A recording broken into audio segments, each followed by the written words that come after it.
everybody, it's Claire here from Sewn by Claire, and today we're going to be continuing on our donkey character from the Lunar Lapin range, Sol or Sidney. And if you remember in the part 1 video we completed the head and worked together to do that. And today it's going to be the turn of the body and the limbs and the tail. So we're going to get all of that ready. Now we have already cut out in part 1 video when we cut out the head. If you remember, I advocate that you should cut out all of your character all at the same time so that you know you've got enough felt rather than just cutting out enough felt for the head. It's always best, I think, to always lay everything out, and then you know when you cut out that you've got all the pieces necessary. So therefore we're not covering that bit in today. We're just going to go straight on to sewing the body and then the limbs. So if you haven't yet cut out your donkey or your donkey body parts and limbs, then I would suggest you go back over to the head video and then have a look at that, and you'll be able to then lay out and cut out your donkey pieces for the body, making sure you've got your mirrored copies if you're cutting out on the single, which is the best way of using your felt. So if you've got your felt out laid out in one flat and you've mirrored your pattern pieces, then you'll be able to get more out of that piece of felt. Okay, so hopefully you can pop along there and have a look at that one. I can't start stroking the vein, can I? And today, as I say, we're going to start with the body, go on to the legs probably next, then the arms, and then we'll finish off with the tail and putting it all together. So I hope you enjoy this video. Oh, and by the way, we need to say a really big thank you to Tina Page as well. Tina very kindly sponsored the donkey kit through my coffee account. So I just want to say thank you very much, Tina, both on behalf of myself today and also on behalf of everybody else who watches this video both now and in the future. We want to say a really big thank you for making this tutorial possible for everybody. So thank you, I really appreciate it. Okay, let's get on with the sewing. Okay, so if you remember, we portioned all of our pattern pieces out. So I've got 3 parts here for the body, and that's what we're going to be working on first. So I've put the 4 arms and the 4 hands and the 4 legs and the 2 hooves and the 2 hoof pads all together, and the tail fur piece. So just keep those to one side because we're going to pull on those as we need them, and if we keep ourselves organised then we make sure that we don't lose any pieces at all, which is obviously quite a crucial part of making these characters because you've not always got enough felt to do any more. The first thing that we're going to do is have a look at making our tailor's tacks and our notches, because they're really important. So I usually use my snips, and I look for anywhere where there is either a little triangle, and then I'll make a little snip down the middle of the triangle, just a couple of millimetres. You just need to be able to just identify where that spot is. And on these body parts and on the body parts, there are seam allowances on everything, so you don't need to worry about that. So again, there's one in the bottom there, and there's one in the bottom there. So we'll just go through and do our notches first, and there's 2 on the back body as well here, but that's just really to allow you to leave a gap. So I'm not going to use those notches on mine because I know that I like to have that as a continuous, but I'll just remember that we need to leave a gap for the body to turn through. So there are a couple of little clips on the hooves, so let's just put those in while we're here. No tailor's tacks on those, so that's good because that's how I use what I use to mark my other placement pieces. So that's gone. Nothing on the tail. The feet pad each have a snip either side just to get the 2 halfway points all sorted. So let's just mark those on, and literally just use the nose. Don't try and go like that when you're doing your marking your notches, and have the full blade over, because if you get nudged or you get a bit enthusiastic, it's easy to go over the mark that you should do. So I just put my snips, just the nose of the blade just over the edge, and then that's enough. Nothing on the hands, and 1 on the legs, I believe. So that'll be for stuffing, I think, as well, or for marking when which is the bottom. So we will put the little one on the legs. That's those 2. And that's just these 2 here. Okay. So the next thing then that we need to do is to do our tailor's tacks. Now, tailor's tacks are a good way of marking fabric that's non-permanent, so you've got no worries about any marks staying on your fabrics when you've then have no need for those marks anymore. And I used to like to use a nice contrast thread so that you can really see it. So let's get a hand sewing needle so that we can mark that. We don't need anything too massive, but a nice eye would be good. So we're going to take a length of thread. I use probably about a meter's length actually, so I do make mine quite long. We're then going to thread our needle, but we're not going to put a knot in the end, so we don't need to worry about a knot. And we just leave our thread as double again. So put the two ends together. And then what we're going to do is we're going to identify on our pattern pieces where we have got a dot, because this is what we tend to mark with the pattern piece. So on the darts here, we've got a dot at the end, and then we've got a mark at the bottom here. What I do tend to do is just mark the end of my dart legs with a little snip. Let's do this one as well, because that is a good placement line to have, and that's easier than having the darts. And then I'm just going to put a dot, a tailor's tack at the end dot. I'm not going to use the other two. So what we do is we put our needle in through the felt. Make sure you come through the other side because this felt is really thick. And you take a bite of your felt and your pattern piece right on top of that dot and pull your thread through and leave about an inch, inch and a half tail. And then you go the opposite direction and you go through. And again, make sure that you can see your needle on the back, so you mark that position. And then you pull through, and again you leave a loop that is about the same length as your tail, and then you cut off your lead thread, again leaving a tail, so you've got this tufty bit. The next thing you do then is cut through the threads on your tailor's tack, and then when you remove your pattern pieces, we've got right side up for mine, so I'm going to put my pin in as well just to remind me that that's the right side up of the fabric. It's one of the little tricks that I like to do.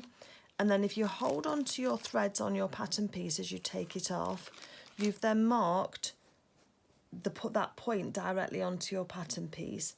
And then on the edge here, we can look for our little snips for our dart legs. We can put the snips together to match those 2 points, and then we match it up to where that cross is, and we will then sew that. So let's put a pin in there. So I do mark the pattern, the notch, not the notches.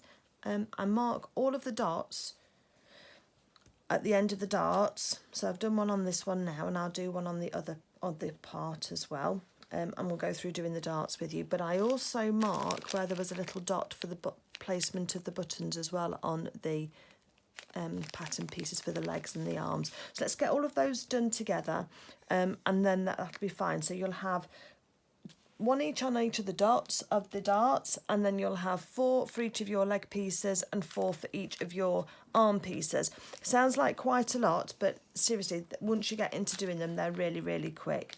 So I'll go off and do those, and then I'll come back once I've done those, and we'll carry on with the stitching for the actual body. Okay, so let's do this other dart that we've got on the other side. So let's identify where the edge is, and we've got that the dot at the end of the dart is with our tailor's tack. So if we identify on the edge here where our snips are, so I've got one just there and one just there, we're going to pull those together first. So a dart adds shaping to a character, it adds a curve into it, which is a nice feature, and it actually gives the bottom of these bodies quite a lot of curve. So there's our dart top at the end just there. So we're going to put our dart legs together on top of each other, and we're going to end our dart at the point. So I usually put a pin in that's along the line of the tailor's tack and that is pointing towards the dart legs, like that, so that you've got that identified. What we're going to do then is take it to the sewing machine, and we're going to sew from the dart legs. We're going to reverse when we stitch there, and we're going to come all the way back to this point here and sew off the end. Then leave, if you've got a machine that cuts the threads for you, might want to switch that off, because normally what you would do if you were dressmaking particularly is you would run off the end of the dart, leave some threads and then tie them in a knot at the end, and that way they won't come undone. Whether you reverse on the edge, you can do, it's not strictly legit the way to do that, but that's one way to do it. So again, we've got this in here, and we're going to do the same with this one just here. So let's take those over to the sewing machine, and now that we've marked our dart, so our dart fold always goes to the inside of the body, and as you can see, when you sort of push on that, once that's been sewn, you'll see that that adds this curve into the body, which will help it sit, and for the leg placement. Okay, I'm just going to close the window as well because we've got some outside noise going on, and I'll come back. Well, I'll show you how I sew this, but we'll sew one and then I'll sew the other one. Okay, so I have loaded up my machine with the thread that I got in the kit, which is this dark grey. I've got my bobbin and my top thread are matching. I'm using a size 70 Microtex needle as well. I usually use a 70 or an 80, and I do particularly like the Schmetz brand of needles. Let me just show you that one. So Schmetz are like this one here, which I find to be really good, and the Microtex has a really nice sharp point, and I use that for most of my sewing, and it works really well. So they're available on Amazon and from your local sewing machine sewing supply shop if you've got one local to you.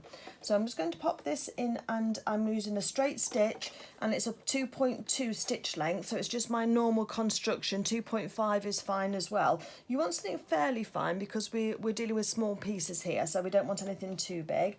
So once I've got my my felt under the knit presser foot, I make sure that my tailor's tack is right on the edge there, and then I point my presser foot towards the tailor's tack.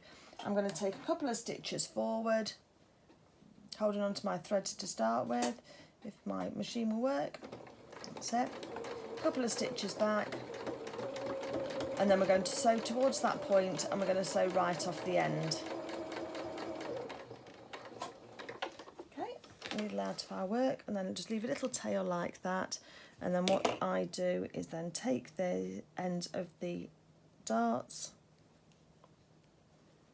and then I tie a double or triple, or usually a triple knot actually. So 1, 2, 3, and then I leave about 1 centimetre of thread.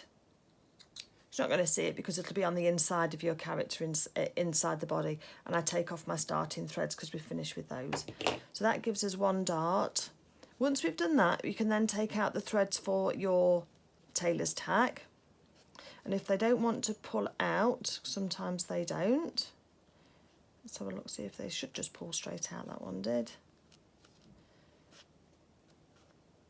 But if they don't want to pull out, you can either go to the other side. It means that you've just stitched through the threads, which is fine. That's what happens. So if you just do a little snip through the little cross that you've got on the other side, making sure you've not got any of your stitches, you should then be able to just pull, and they just literally do just come straight out for you then. Okay, so that's the way to do that. And once you've done that, I know Sarah cuts this bit off, I don't, I leave it in on my characters, but it's up to you. You can snip that off and just fold that open, but for me it just saves on the stuffing. We're going to be putting stuffing in anyway. The other thing to note is that when you are sewing your darts, you need to make sure that you've got a left and a right as well. So when you've got your right side up, which is denoted by my pins, just make sure that when you're going to be sewing your darts, you will end up with one on one side and the other on the other, because when we put these together, that will then give us the 2 sides of the body. We don't want them both on opposite sides.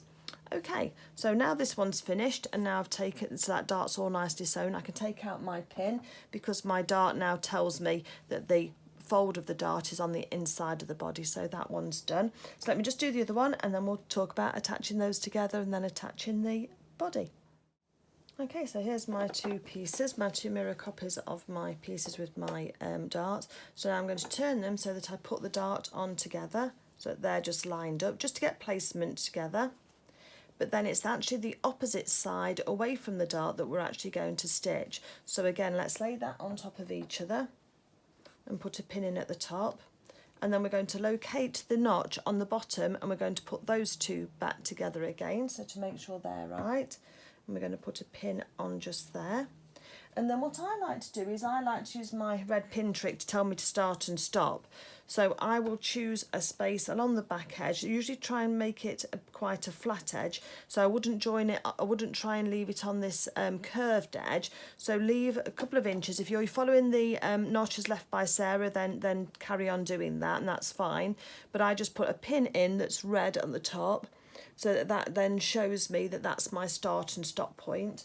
And I'll just add another pin down here, and I use different coloured pins then just to try and help me. If you've not got coloured pins, you could always put 2 pins together. So that's another trick that I use sometimes. So I'll put a double pin in at a stop point like that, and that will also tell me that I need to stop stitching there, and I'll put another double one there just to tell me to start again. So you can always do that if you've not got that. So we're going to sew with a 1/2 inch seam allowance from here, half a centimetre, sorry, seam allowance all the way along here. It's about 1/4 inch, isn't it? We're going to stop at this red one and reverse and stop. We're going to reverse and stop at the beginning, stop there. Then we're going to break our threads and rejoin our threads here, reverse here, and then sew right the way round to our last pin, which is on top of the notch that is on the bottom there, and that will then make that right. So let's do that. So I tend to use my machine, and I will move my needle across towards the right to give me a 1/4 inch seam allowance. And if you want to check that, if you use something like a seam gauge or a seam gauge or a tape measure, then I can measure that that's about my 1/2 centimetre, which is a 1/4 inch.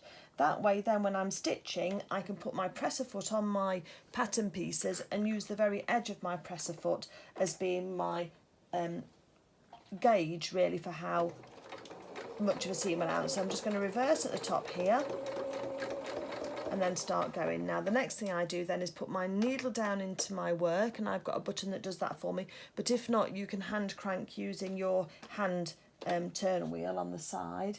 Take that first pin out, and now following the edge of the fabric with my presser foot, I can go round to my red pin, knowing that that means I need to stop when I get there. So when I get close, I just take out my pin, and I do a couple of stitches forward, a couple of stitches back, and that's then done that bit. Needle out of my work, snip my threads off, and then we're going to then start again at the other red pin. So that's going to leave us our gap in the back for turning.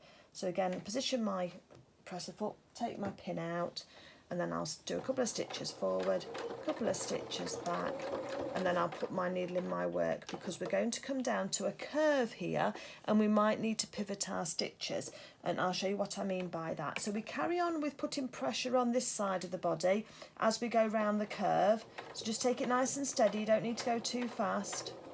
Keep the edge of your felt against your presser foot if you've moved your needle. Stop when it's time to take your pins out, and then we're going to start stitching again. Now you can sometimes find that the curve is a bit too sharp for your presser foot and your machine to go round. So if you have your needle in your work, and you need to have the needle in your work, you can lift up your presser foot, and then your needle is anchoring your your fabric pieces under your presser foot. Then you can adjust the angle wherever you need to and take a few more stitches and stop again. Lift your presser foot up, just angle again at where you need to, and then move round a bit more. And this is called pivoting, and in the end you get, so you're only just really taking a little bit of the pressure off your fabric, and you get used to then spinning around these curves because they're quite tight, and we'll need that for when we're doing our arms in a little while. So getting close to this pin now, so let's just stop a second, take our pin out. Make sure you know where your pins go. You don't want any landing inside your character when you're not looking. A couple of stitches more, and then I'm going to reverse back just to secure that. Needle out of our work, and we'll take our threads off.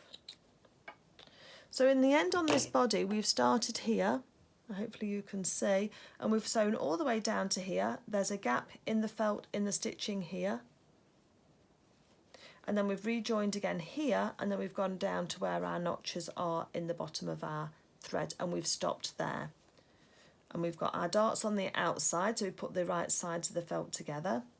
And I can just, knotted those? Yes, I have. So then what we're going to do next is we're going to take our tummy piece, And that also has a triangle in the bottom, which we've just notched through, so that gives us that reference point. So let's put these pins out of the way for the moment. Pin control is really important when you're making small things like this and toys for characters, because you need to know where all those pins are. You don't want one to get mixed up with your stuffing or with your character and end up inside. First thing I'm going to do is I'm keeping the right side towards me. I'm going to turn it upside down so I know where that notch is on the bottom. And that notch goes right at the bottom of the curve here and fits directly onto the seam line that you've just done. So let's put a pin either side of that seam line to hold that nice and tight for us. And then we can then start to match our raw edges together as we go round. Now I do put my fold of my darts down just so that I think it just gives a little bit of stability, but it's up to you. And then we're trying to match this up to here, up to the top. So get your points so that they're pretty much level and accurate. You can't open up the top of the neck edge because this is going to be the neck edge, the pointy end, because you've already sewn a seam. Just kind of match it up to the top as best as you can so that you know that what felt you've got to work with, because the curve of the felt now against the raw edges here are what's going to give you the shape of the tummy and how the fullness that you need. And we're going to put our pins all the way down here. We don't need to leave a gap on this seam. So this is all going to fit in quite nicely. Just put your raw edges together and then pop a pin in just to hold those together. And then we're going to sew from this edge here, right where the previous stitching stopped, all the way down here, all the way over the dart, and then we're going to stop at this point here. So we're going to go right up to those stitches and reverse. Reverse at the start and reverse at the stop. And then when we finish that, we're going to go over to the next side and we're going to pin that together, and we're going to do the same on the other side. So I'll do one side with you and then I'll go and do the other side off camera. So we have still got our gap in the back here for stuffing our character and for turning it through. So that's important to make sure you've got that, but that's on between the parts with the darts. Okay, so let's pop this back in again. And the way that I do it is I push all of the previous seam that we've sewn to one side away from where I'm sewing. So that almost lines up with the other side. So that gives me a nice clear run against this edge to be able to work with. So again, line up the edge of my presser foot with the side of the felt, a couple of stitches forward, a couple of stitches back, and then I put my needle in my work to hold that down for me, and then I can be hands-free if I need to. And if you get interrupted or what have you, your sewing's going to stay in the same place. Then we start to go around the curve, following the edge. And I just keep this flat, and then I take the pins out as we get there.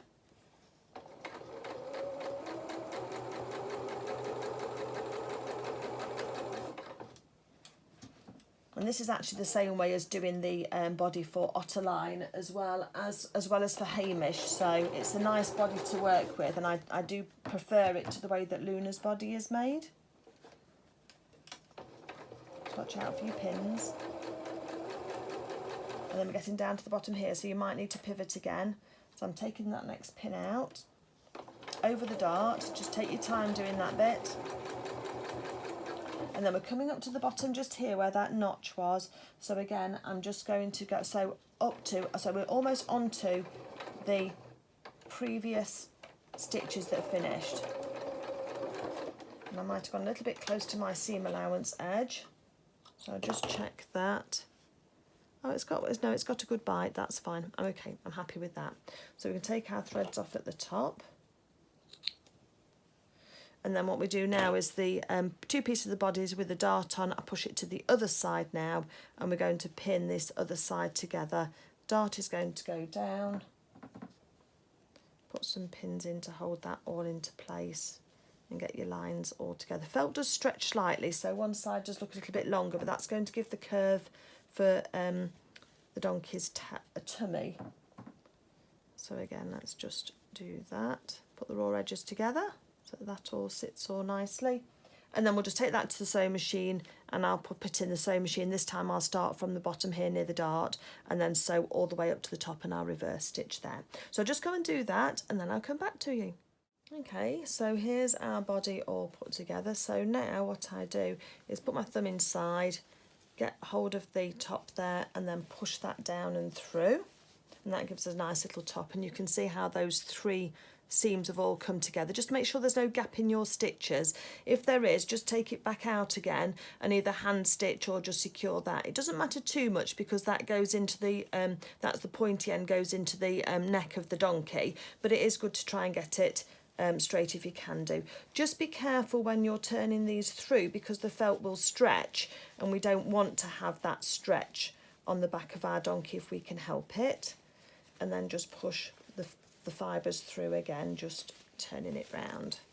And again at the bottom here, just make sure that where your three lots of stitches all joined together, that again that's a nice tight seal, because that one does matter, because that's where the donkey is going to possibly shed some fur if you're not careful. So we've got that all sorted. The other thing that you can do is you can clip your seam allowances, but mine are just that 1/4 of an inch. It's not a lot, so it's folding through quite nicely. So although it's a curved edge, I haven't bothered to snip those or to use my pinking shears on those. So there's our body. The next thing we need to do is to grab your stuffing, and then we're going to stuff this body quite firmly. So yeah, let me get my stuffing and then we'll do that. And there's one other thing that I do which is quite sweet, which you might like to do as well, and I'll tell you about that. Okay, so I've just taken some time just to stuff my character. I do like mine to be really quite firmly stuffed. You just have to be aware that the felt can sometimes stretch, and that then will make your clothes a little bit tighter if you're not careful. But make sure you push plenty up into that neck edge, because that's where we're going to be supporting the head of the character, and so that needs to be quite well stuffed. But once I'm about 3/4 of the way there, then what to do is just take a moment, because the thing that I like to do is I like to put a little bit of something in there. So I take a little bit of red felt and I cut out a little red heart. And again, this is just, you know, purely just a little bit of fun. It's certainly not essential, and if you've not got it, just skip forward past this part. But I take a little red heart and I pop that inside, tuck it in the stuffing. And then the other thing is I got a set of these wooden letter stamps, and I've also got a stamp pad. This is a colour box, and now that brand isn't available anymore, but it's just a Crafters. It says for fabric, wood and other things. This is in a dark grey. And because donkeys are often associated with Eeyore from Winnie the Pooh, aren't they, who was quite sad and miserable some of the time, then I'm going to counter that by putting the word joy onto a little affirmation piece of fabric. So there's the J. Let's do the O. And then I'm also going to pop that inside. So I do sometimes like to put a little affirmation inside. I've put love, I've put dream, believe. So I've got joy on there, look. It doesn't have to be overly nice. Then I just cut it out with my pinking shears. It's just on a scrap piece of white or cream fabric that I've got. So I just like to put the little word joy on there, and then that gets pushed inside as well. And then I carry on stuffing, and then once we've got this nice and firm, so I've got room for quite a bit more stuffing yet, then we'll come back and we'll do the ladder stitch together. So get yours nice and firmly stuffed, and if you want to put an affirmation in yours, then go ahead and do that. But if not, then just carry on with stuffing it, and we'll be ready to do the ladder stitch to close. Okay, so we've got our character all nicely stuffed, so it's quite firm in there, and then I threaded a needle with the same thread that we're using to sew him up with anyway, him or her up, the character up. So then I'm going to do a quilter's knot, and there is a video on my channel how to do the quilter's knot, which gives us just a nice knot at the end there. I'll pop my specs on because that helps me see with these dark threads. Okay, so what we're going to do then is I always come up with my needle, because we're going to close this now with a ladder stitch. So I always come up and I come into my stitching, sort of a few stitches back into the machine stitching, because then there's no pressure on that knot. So just go a couple of stitches back and just right in the middle of that seam, and then just pull until you can see your knot has just disappeared inside. It doesn't need to be really, really tight, because often you can pull your knot through because it's just small. and then I take a bite of the felt, and you can depress the character with your thumb so that you can get your needle to come out quite nicely. And I'll take a stitch just there, make sure you don't get any loops on your threads, and then I'll take a stitch on the other side, and that just anchors that knot into the work and into your character's body before you've got any pressure on those stitches at all. So that just anchors that in. Then what we're going to do is, if we turn the body round now that we've got that bit started, is we're going to start and take a bite of the felt on the left and then a bite of the felt on the right. I don't try and close this together all in one and get both stitches at the same time. And what it does is it gives you some stitches that cross over your work like that, that when you cinch it in, it's called a ladder stitch. When you cinch it in, it pulls all of those together, and then you carry on working up until you've got everything all closed. Let me show you what I mean. So first of all, my thread is on the right hand side, so I'm going to take a stitch out of the left. So I just depress with my thumb and take a stitch out of just the felt on the right hand side. About in line, you're going to try and mirror your 1/4 inch seam allowance. Then I go to the other side, so we've got our seam allowance there, and I'll just take a stitch out of that side. So I've got my threads just crossing over there, and so you might think they look a bit messy at the moment, but don't worry about that, just make sure your threads are even. Now come back over this side and take another stitch, fairly close, still using your 1/4 inch seam allowance, just out of the left side, and then just go back again and just take a bite out of the right side. This felt's quite firm and stable, so it is going to help. And we start to get this ladder effect just here. Can you see those stitches there? 1, 2 there. And we can do about up to 5 stitches before we need to cinch this in. So you could just keep on doing that same thing. Just make sure you're going through and you're taking a big enough bite of your character that you can, it's going to hold and it's not going to give way. And just alternate those stitches. Got caught around the bottom of the character. And just alternate those stitches as you go.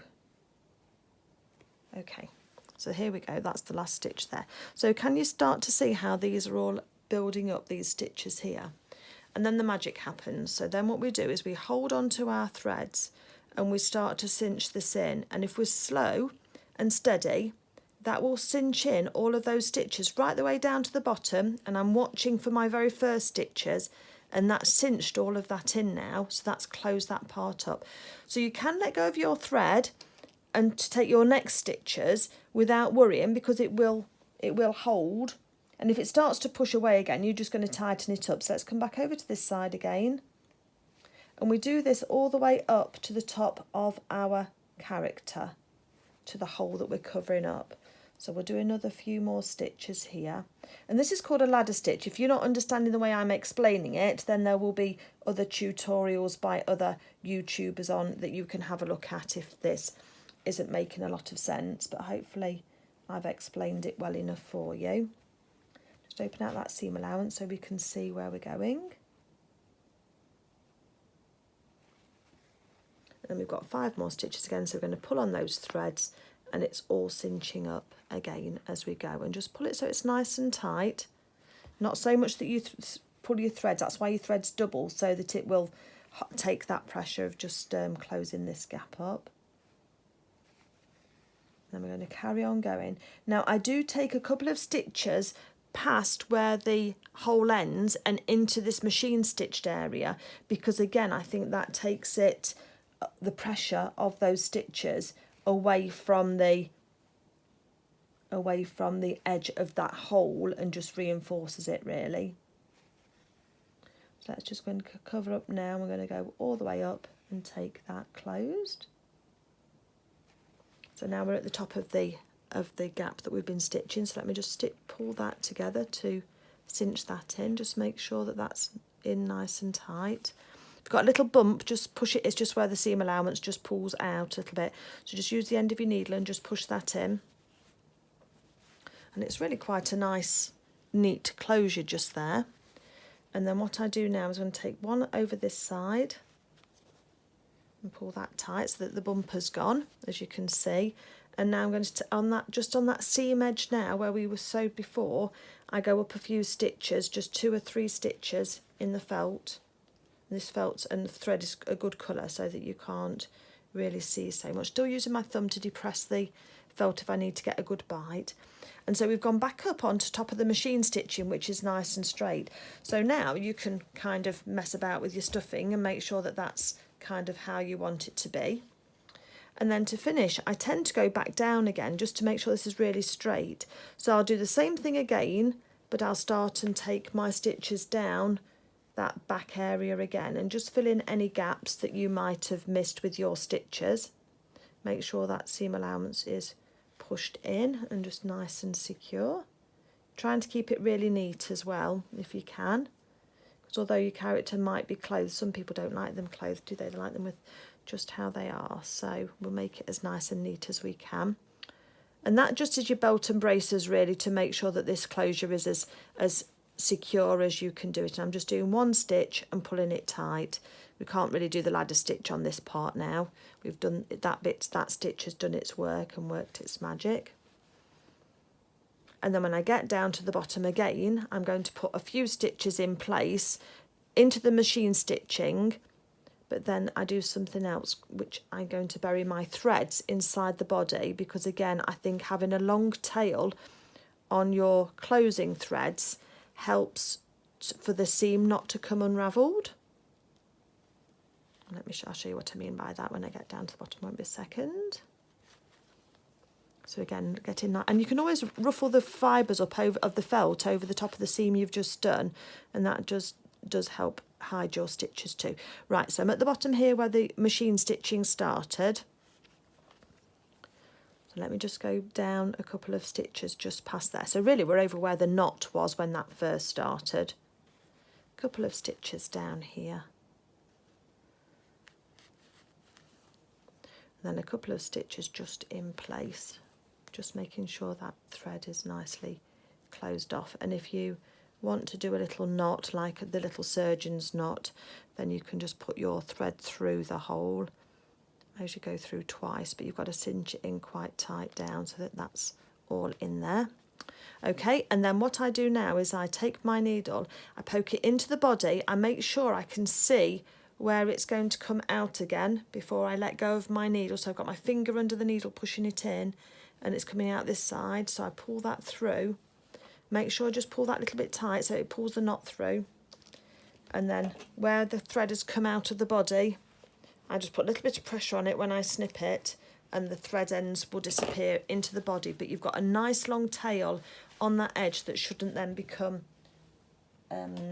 loose when your body's being used. So we can then see that this is the tummy area without the darts, and sometimes you can get it to sit upright already. Some people I know as well have put a bag of rice or something inside the character as well, which gives it a bit of weight on its bottom. But I do think that once you've got your legs on, they do stabilise a character quite well. So the next thing we're going to do is we're going to grab our head and we're going to attach our head onto the top here, because I do like to see my character start to come together, and I think the head is the important thing to do first, because then that gets you all your limbs all lining up then. So let me just go and grab my head and we'll have a look at doing that. Okay, so we've now got our donkey head and we've got our body, so we're going to put these two together. The first thing you need to do is push your thumb into the donkey head and just make a gap, making sure you're not going to get your fur mixed up, because we want to keep that quite nice, because that'll hide some of our stitches, won't it? So put a hole in the centre there, because the point of the body here, make sure you've got your tummy part without the darts, the two darts on the side there, this is your tummy, and then that's going to be pushed inside the donkey's head, and we want this centre seam here on the throat to go down the middle of the body. So just get your bearings lined up, and actually we've got the side seams here from the head for the side head actually match up. Now you've also got a 1/4 of an inch seam allowance on here as well, so that kind of has to push in as well. We can push it in as we're going around, but that's going to push in at the same time, so don't think you've got your raw edge of your felt onto your neck, because we're going to tuck that under as we go. So let's get this lined up again. So let's push that head on, and I brace it against my body like this. That works quite well. Match up a side seam, and then we're going to get a pin with the coloured head so that we can see where we are. We're going to tuck that under, the seam allowance under, then I take a bite out of the head, go through the seam on the side of the body, and then come back up again and go into the head. You do sometimes get some bent pins doing this, so just be aware of that. Let's go to the other side now, and we've got the other side body on the side of the face here, and just tuck that seam allowance in, push your head on, and again we're going to do the same thing. So a bite of the head, bite of the body, and a bite into the side there. Now you're trying to make sure that you've got it even, and mine's not quite even, because this is how you can kind of get yourself straight so that you've got a nice, you've not got a wonky donkey. Now, unless you want to, because there is a storybook called A Wonky Donkey, because I read it to my granddaughter the other day. Right, so we've got the centre seam under the throat is down the middle of the tummy. This seam matches up and that seam matches up, so that's all good. Let's go round to the back. Let's move the fur out of the way. And because we've got this raw edge here of the fur, then we want to use that to be nice and neatened off. So let's tuck the stuffing inside, put some pressure on the back of the neck there, and then choose a nice pin you're going to be able to see the colour of. And then we're going to do the same thing. So you kind of tuck in that seam allowance up and under so that we've got a nice bit of faux fur to grip onto, through the back of the donkey and through the head. Again, it's difficult to see with the fur, but then attach that on the back there. So I've got a pin just going through the back there, through the centre of the mane. So again, just keep having a look at your donkey and just make sure that you're happy that the head is as straight as possible, the nose and the muzzle is going straight down the centre of the body, because if we don't get this right, we're not going to get any of it right. Watch out for the ends of your pins because they are sharp. But once you've got it on, and that feels quite secure, and that's why we like this nose area on the body to be stuffed quite well, you're then going to take your needle and thread. You'll need quite a long piece.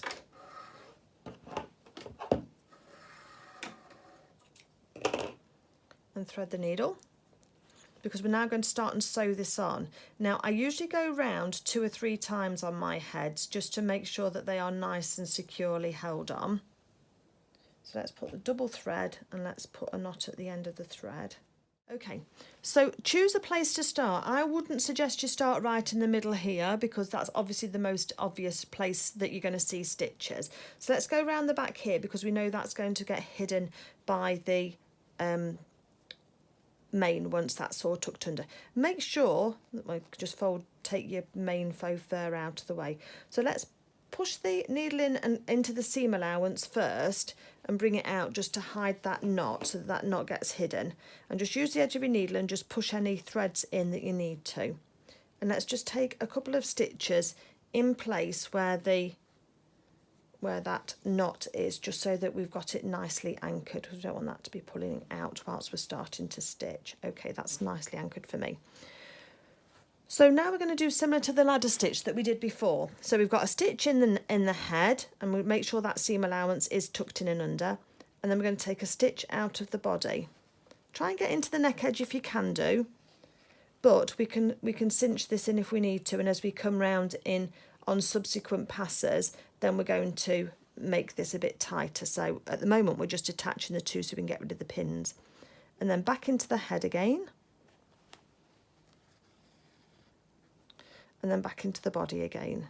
So try and keep it quite fairly close to your neck edge, but you don't need to be right on it because you need to be able to see your stitches.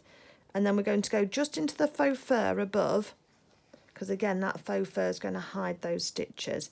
And you start taking a stitch out of each in turn, making sure that you're catching and you're tucking your seam allowance under on your head, because that seam allowance is going to give you a nice strong edge to work with. The good news is this fur will fall down over these stitches, so it's a good place to start at the back here. So that was out of the body, so next one's out of the head, out of the faux fur. And just be aware if your thread gets caught on your pins at all, because we don't want that to happen. So once you're going round and you've got it through, you can take your pin out. So that makes it easier for you now so that you're not going to stab yourself. And we just carry on going round where we were. So we were in the body last time, so now we're into the head. And at this stage, you can take fairly decent sized stitches. This isn't the time to be indelicate because we want this head to be nicely cinched on. And we're just going to go round the body like this, taking a stitch first out of the head and then out of the neck, all the way around. Just make sure that your seams line up where they're supposed to as we go round. So I'm going to carry on doing this for the first pass, and then I'll get you to join me back again here while we do what I do for the second pass. Okay, so back in a minute. So this is what it looks like after you've got one level on, one circle on of the neck. You can see that already that's really quite firm, and you might think that's enough, but I would recommend you still go round a couple more times, at least once, if not twice more. Keep your faux fur out of the way. Just double check again your character to make sure that the head, the muzzle is pointing downwards, because we can still tweak it slightly as we're sewing round, and that you've got your seam lines matching up, which we have here. So then the next thing that I do then is go round again. I'm going to pay a special attention to this main bit, because that the part of the fluffy bit of the mane, because that is where it can sometimes come away from the rest of it. And if this is especially for a child, we need that to be nice and strong just there, because that fabric isn't quite as strong as it can fray, can't it, on that cut edge of that mane, and we don't want that to come apart. So I just start going around again, just cinching it in again, cinching it in even more, and just taking some nice big stitches through that faux fur, because those will get hidden. When I start to go back onto the neck edge now, I'm trying to look at my stitches and see where we might have a gap. So there's a bit of a gap there, so I'll make sure that my next stitch goes in the middle of that section and pulls it tight. Make sure you keep your faux fur out the way. Just take the time to do that, because it'll start and walk on you. And then again on the top here. So you're trying to fill in sort of like where your stitches were first pass, then you're trying to cinch those in and then come in the middle of those for your next. So you're trying not to put those stitches straight on top of each other. Don't worry if you can't really see. That means you've done a good job of getting those stitches in and getting them neatly. But just by doing that, it does just pull that neck edge and that head on just even more tightly. And as I say, just keep doing that single stitch first in the body and then in the head, because I think you can get a bigger bite of the felt, which then will make that seam much more secure. And as you can see, I keep just pulling it in as I'm sewing, just to make sure that that's staying in nicely. Just make sure you don't get any loops in your thread either. Don't want any of those. If you do get a loop, just stop, just separate your threads out, because you've got your two threads, and then you can then pull first on one thread and then on the other, and that will pull any loops in for you, and then you can carry on again.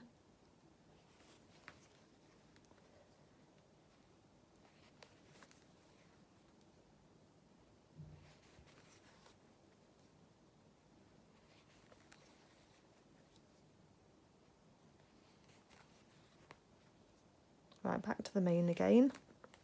So again, I'm going to take some, so back to where we started, keeping that fur out of the way. Just use your needle if you need to, just comb it out the way. And then again, some fairly big stitches up into that mane, because they will get hidden, so it will just make sure that's not a weak point on the character where all the stuffing can fall out. Okay, and then when I come down the other side again now, if you can now do where you can go through both the head and the body and the mane again together. So all you're trying to do is just go round, so you're anchoring that head down nicely and there's not really a gap and you can't see any stitches. When we get round to the top, the beginning again, I'm just going to, so it's just around to here, I'm just going to anchor my threads, just do a couple of stitches in place together. Okay, just make sure that's all nice and neat. A couple of stitches in place together, and I'll do a little knot, and then I will bury my threads through the body again, like I did, to leave a long tail, so that those threads are less likely to come undone and to work the way loose, and therefore undo your stitches. And I'm just about out of thread, so we've got just the right amount. So let's just do a little stitch here, just under that main. I go through my loop once, twice without pulling it tight, and then quickly pull it tight, and then I'm just going to then go into that section, not let go of my needle until I know where it is, otherwise you'll be trying to pull it out again, and that's difficult, and give a little pull on the threads so that it pulls that knot in, tension on the thread, and then when you snip it, it pulls the threads back in. So even if you're using a contrast thread, you wouldn't be able to see. So I'm just, sorry, I started smoothing it down. So that's our head on there. That's really secure. That isn't wobbling at all. Really lovely and secure. And all those stitches are all lovely. Just ruffle up your fibres if you want to on your felt to cover your stitches. Smooth your main down on the back there. So that's all nice and covers all of those stitches there. And there we've got our head on our character. So next we're going to be working on the legs, because I like to get the legs in next and get that nice and stable, and then we'll work on the arms and finally the tail. So grab your leg pieces and we'll have a go at doing those. Just a little something as well, if you've got any pins, you could see that red pin of mine had bent quite badly. So I keep an old vitamin jar, just a solid sided vitamin jar, and then if I got any old pins or needles or staples in this case for doing any upholstery jobs or anything, then I just put on here caution, use needle sharps, and then I save that, and that's quite full at the moment. But until that's finished, so I don't put any of my pins when they're bent just straight in the bin. When it comes to the time, I'll just dispose of them in this plastic jar. So just another little tip that can help safety both for you and also for the refuse collectors. Then if you can do that, that's a good idea. Okay, so onto the legs. So I've got two pieces here, one left and one right. So there's two pieces there, and I've got them so that they've got the wrong sides together at the moment. And I've got two pieces here, and you can see my Tailors tacks for showing the point of the buttons at the top. I've also got my two hoof pieces, the white boucle, and I've got my 2 foot pads for the edge of the foot pads for the bottom of the hooves as well. So what we're going to do now is we are going to turn these pieces round so that they are right sides together, and there's a notch at the top there that we can match and put a pin in just to match that point. And then there's also a notch on one edge as well, which is just there, and we can match those two notch points together. Now I'm going to put a red pin there because we need to stop stitching just there. So either use your red pin trick, or you can use the trick of a double pin. And I'm just going to pin these other sides together just so that we can work with them quite nicely. So raw edges together all the way around. And then what we're going to do is, so we're going to start here. So this is our red pin for our notch. So we're going to start at this side here, and we're going to reverse stitch. We're going to go all the way up here, around this top. Now we will definitely need to pivot by putting our needle into our work and lifting our presser foot to pivot round this side here. And then we're going to come all the way down to this red pin, and then we're going to reverse stitch there and stop, because we want to be able to open up this bottom edge for attaching our hooves.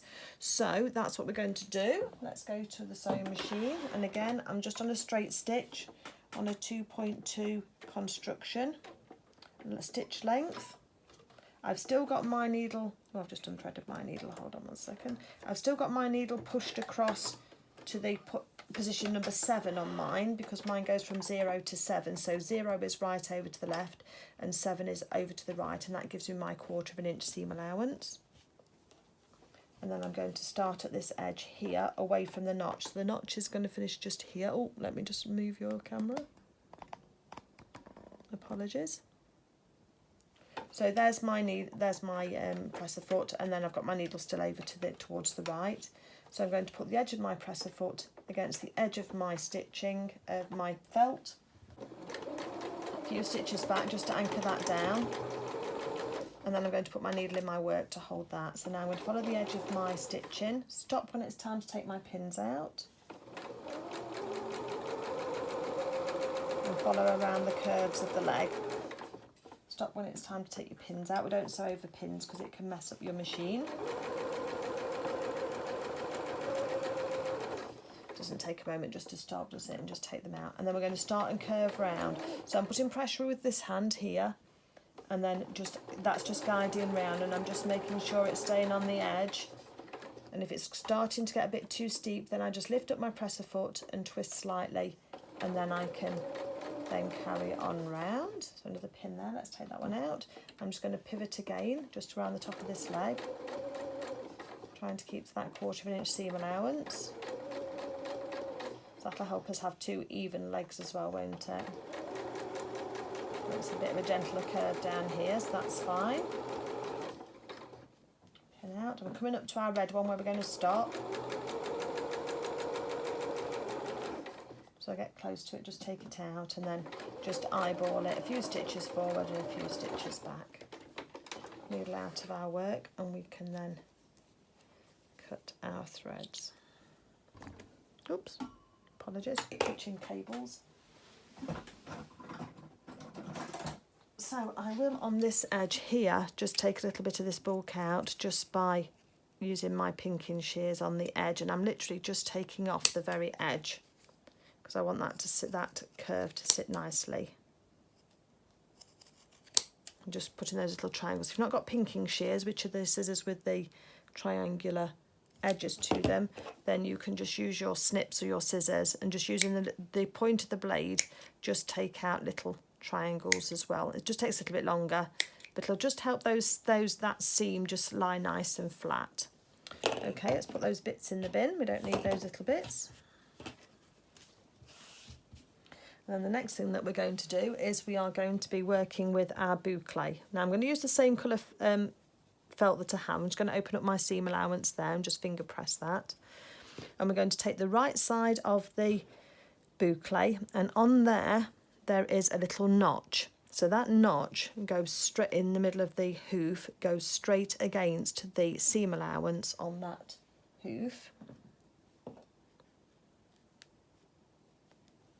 We're just going to put a pin on either side, just to hold that steady. And then we're just going to fold the edges over, just so that the start and stop edge of the hoof is to the right point there. And then again, just here. So a few pins in there just to hold it steady for you. If there's any fur poking out, just put it back in the seam, because that'll help hide your stitches.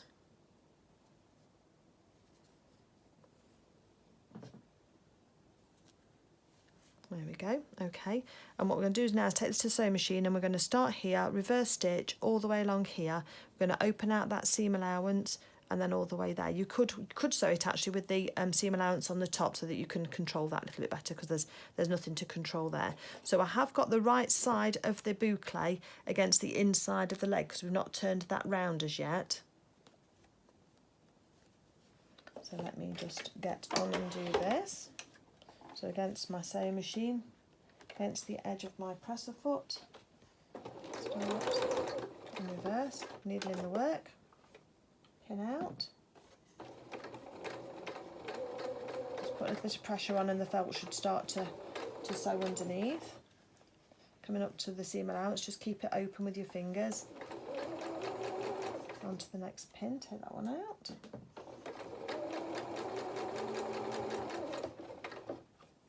Next one out.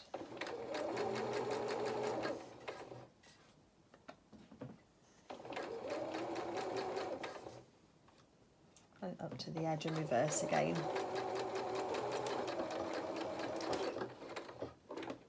Press the foot up and needle out of the work.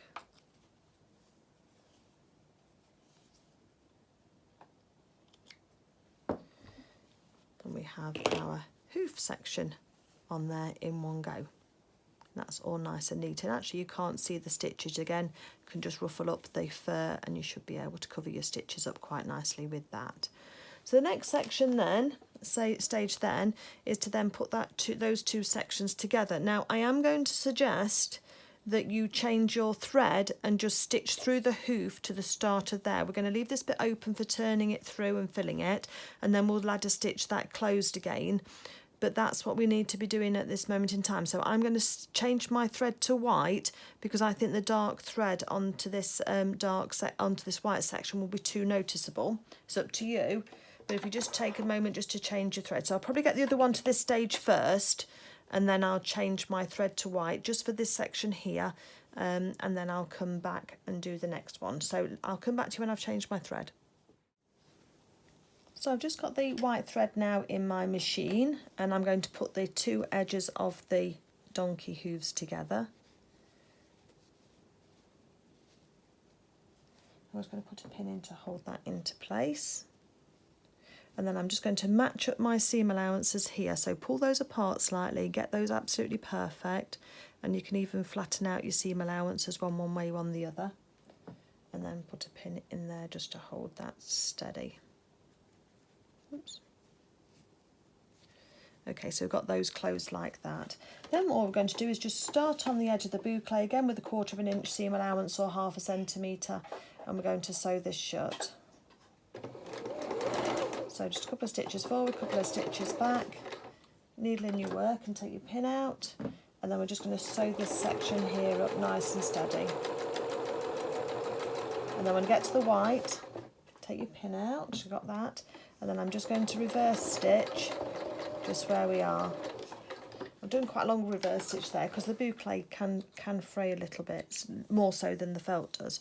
So we've just got that there. You can see just white across here now. So if we open that out, you can see that you've got the white thread against the white there, and we've got a nice little junction point just there that we're going to be able to close this up with a ladder stitch again after we've stuffed it. So the next section then that we're going to do now is attach our foot pad. And again, you can use white thread or you can use your brown thread. There are 2 notches in our foot pad. There's one and there's the other. I'll take this pin out now. I've got the top facing me. And I'm going to take one of the notches. Oh, where's it gone? There it is. And I'm going to put that against the first seam there with a pin pointing out. So I'm going to try and keep the foot pad flat, and then I'm going to find the notch on the back of my hoof and the notch on the back of my foot pad there, and I'm just going to sew that. Sorry, not going to sew it, I'm going to put a pin in there together. And then come across to where the 1/4 is, and these do fit together really quite nicely. So I'm just going to put a couple more pins in because I'm going to actually tack this together before we sew it, because I think it's easier to do that than it is to try and navigate all of these pins, and you'll get a much nicer finish.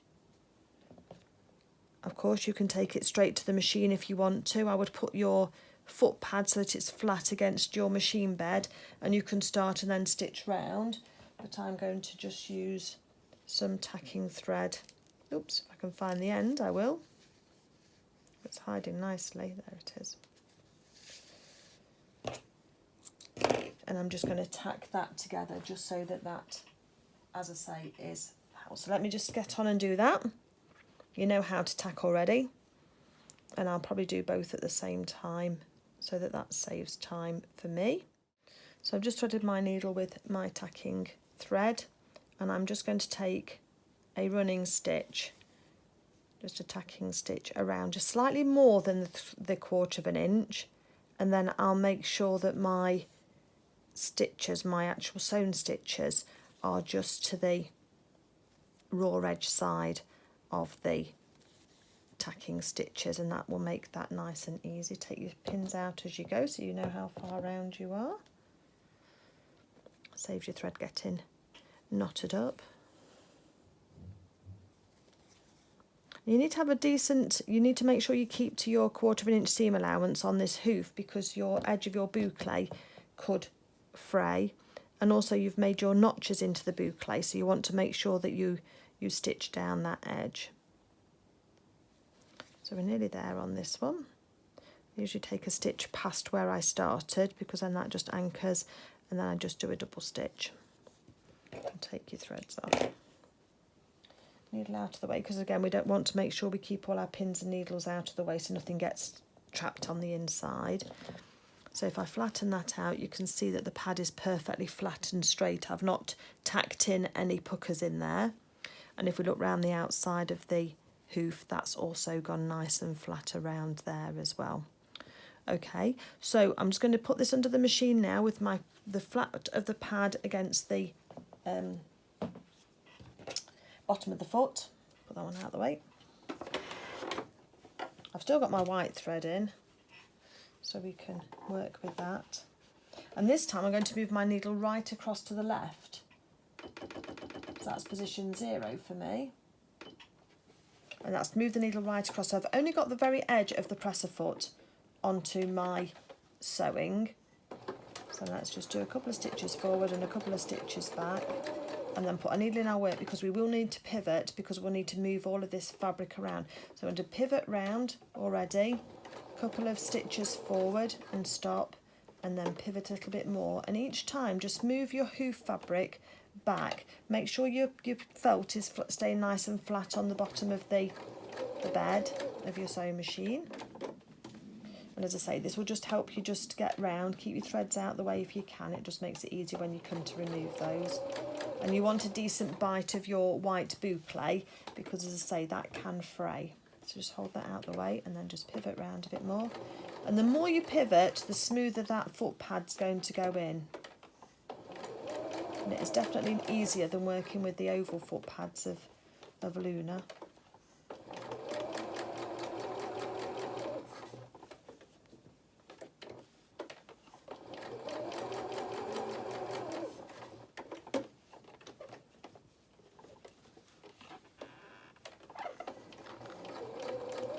Stitches to join up again when you get to the edge here. And I've got my seam allowance open, and I'm going over the top of my seam allowance and just reversing. Needle out of the work. Take off our starting threads. So if you can see there, that's where I've stitched, and that was my tacking stitches. So I've not got any loose threads here. A little bit close maybe there on the felt, but I've still got a good bite of it, so I'm not going to go back and redo it. And then what we can do then is just undo that finishing stitch that we did the double one, and then we should be able to pull on our thread for our tacking. And if we've not sewn over them, they should just pull straight out. And then what we can do then is put our fingers inside, push the hoof through, just nice and neatly. And you can see there that because one side's white and one side's brown, it doesn't make any difference to the thread that I've used then at that point. But that's nice and round, and it will be even rounder once I've stuffed it. And then we can then put our fingers into the top here. Again, we'll try and pull the two sides apart. Put your finger and thumb. So I've got my thumb inside and my finger on the top, and I've found that that works really nicely to push that top of the edge in.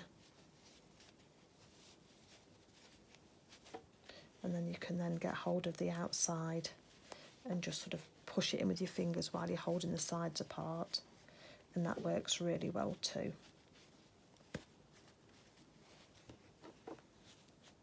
So I'm going to go ahead and finish the other foot like this to this point, and then I'm going to stuff them both, and then I'm going to do that same ladder stitch down the bottom edge down here to close them, and then that's going to give us our feet ready done. And then we'll be moving on to attaching the legs first, and then we'll be then on to sewing our arms. I do like to sort of attach the limbs. I mean, you can do them all in one go if you wanted to, and then attach them all at the same time. It's up to you. Just jump ahead if you want to do that bit, and you can always come back in the video. That's the good part about putting chapters in the videos for you. But there we've got one donkey leg with a hoof already done. So let's move on to the next one. Okay, so excuse the noise outside, somebody is doing something in our apartment block and I can't change that.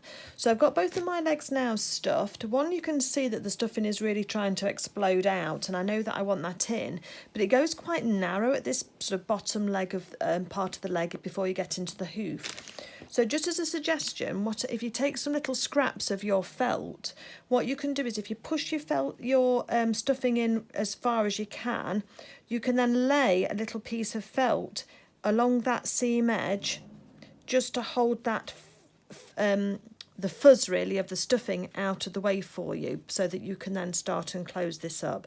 So I'm going to take a couple of stitches again in the seam, come up into my machine stitching, and then I'm going to do a couple of stitches up here just to hold that tight, and you can see everything's wanting to explode out on me. And then I'm going to turn around and just going to tuck that in so that it's holding that stuffing in for me, and you won't be able to feel the felt once you get started. And then we're on the other side, so I'm going to take a bite out of this side. I'm just going to start and do that ladder stitch. Now you just need to make sure that you are the other side of your notch, because you've got a notch on this leg, so that's where you're hopeful that you've not gone wider than your seam allowance. But if you have, you just need to make sure you're on the other side of the notch so that you're not going to have a little gap where your notch is. And then just start doing your ladder stitch over the top of the little bit of felt that you've put in, so you won't be able to see my stitches because I've got this little bit of felt in there that is going to get hidden underneath. And then making sure you keep to your 1/4 inch seam allowance on either side. Take a stitch either side along that seam allowance, and then making sure that your felt is tucked in. Then you can cinch that in, and that will tighten that up, and the little bit of felt will just disappear inside. But it just keeps that stuffing away from poking through into your seam. Just to say, if you get to this point here where your join isn't quite as neat as you might want, where the hoof matches the brown fan, just go a little bit in and just go over those stitches, and you should be able to merge those in. Otherwise, just fluff up the white boucle, and that should hide your stitches as well, should you wish. So just in case that's not gone quite as neat as you'd have wanted it to, practice does make perfect, but don't beat yourself up about it. As I say, just cinch it in as much as you can do, just to make that nice and neat. So we've got 2 legs here all nicely sewn, and there's my ladder stitch down the back there. This looks really nice and neat. And then we'll use this bit without the seam as being the top of our leg, so some quite nice little delicate legs there. And then what I'm going to suggest you do is take your doll needles. Now you get one with your kit, so that's great. These are by Hemline, and I've got a set of 3 here. One's at 17 centimetres, 13 centimetres, and nearly 9 centimetres. And I tend to use the longest one for this. Let's get that out. And I'm going to thread up my thread with my strong thread, so hold on 1 second. So you can use Coats Epic 050 thread excuse me, and that is the 050 is the weight of the thread, and I like this really strong thread. It's almost like an upholstery weight, because I can't actually break that. Look how it's damaging my fingers. I can't actually break that with my fingers, and so I think that's a really, really good thread to use. I've actually got a big reel of this dark grey which I'm going to be using today. My husband got me for doing that outdoor furniture set that I've just done, and I don't think I'm ever going to use all of this up, but anyway, it's going to last a long time, and I get about 4 meters of it. So I use rather a lot when I'm doing these legs, because you're going through the body and the legs, you use quite a lot of thread in one go. So it does sometimes make it quite challenging. And what I do is I put the 2 ends together. And I get to the end. And so I can thread one end onto my needle. Now, if you're using ordinary thread, consider using your thread in quarters. So as I've taken these 2 ends together, you'd thread both ends together and put both through if you're not using strong thread, because then when you then do it that way, you've then got 4 strands together and then knot it at the end. But because I know that this thread is really, really strong, then I am going to just do mine double.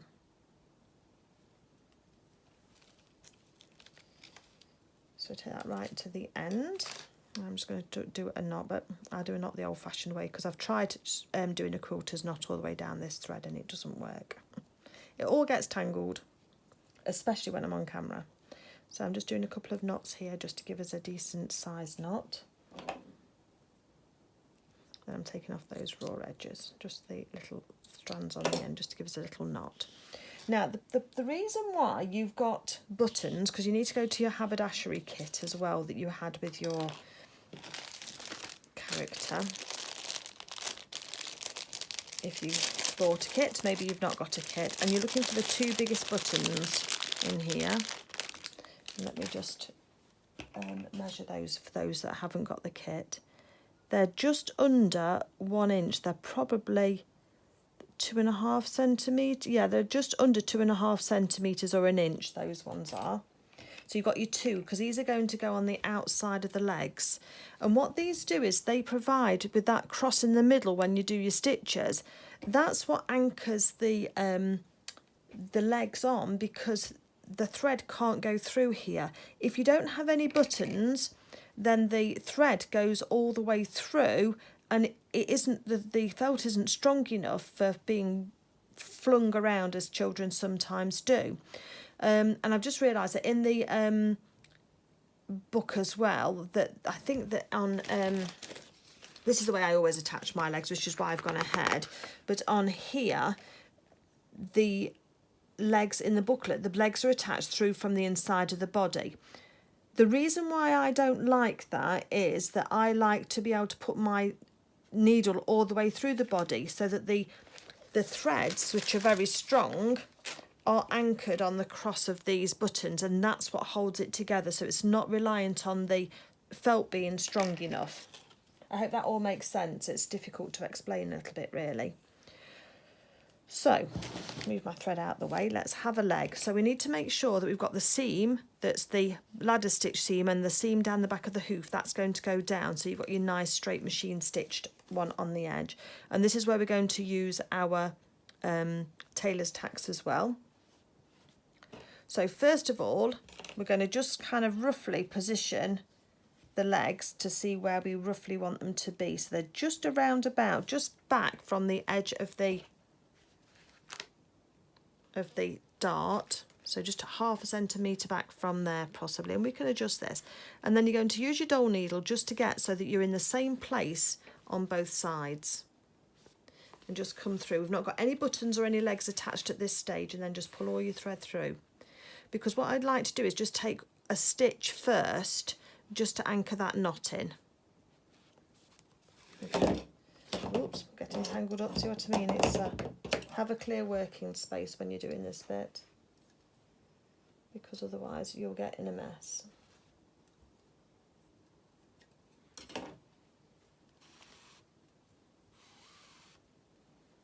And just be careful with your long needle as well, don't go and poke yourself. Okay, so we've got a stitch through there and a stitch through here. That's just anchored that knot in place.